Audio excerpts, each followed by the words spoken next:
should have said, I have a variety of these rotary blades. And as you know, I do a lot of dressmaking, from time to time a bit of quilting.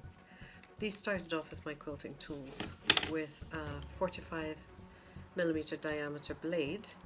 This happens to be an ergonomic handle, and I used it on a sort of a straight blade like this.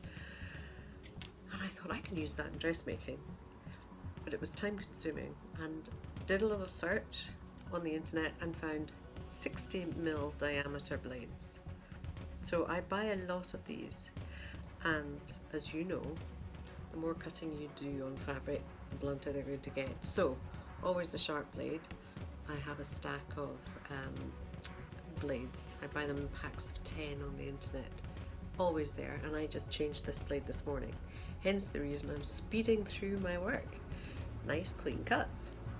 So I'm going to put this one aside just now.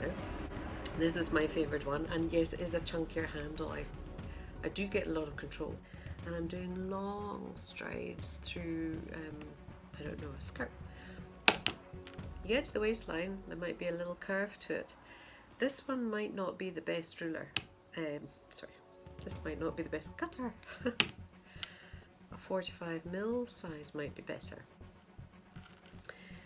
And going around curves, this is where I find these ergonomic ones are, they're not just kinder on your wrist, because you do have this action, but they're just easier to maneuver around that corner.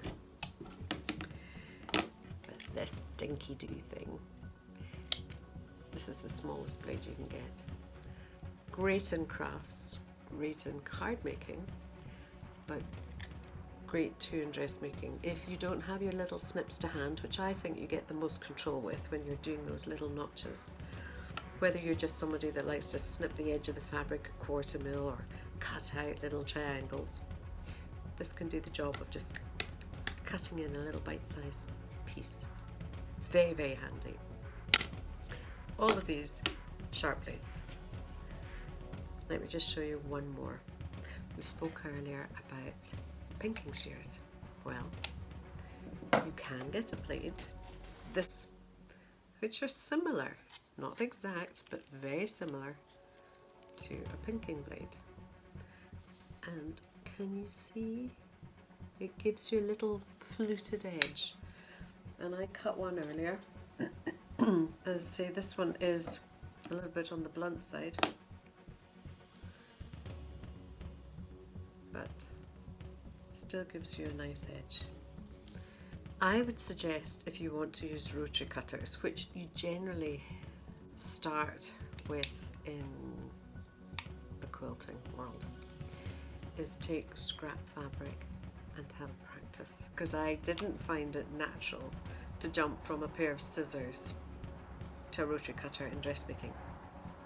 So it does need a bit of practice on your scrap fabric.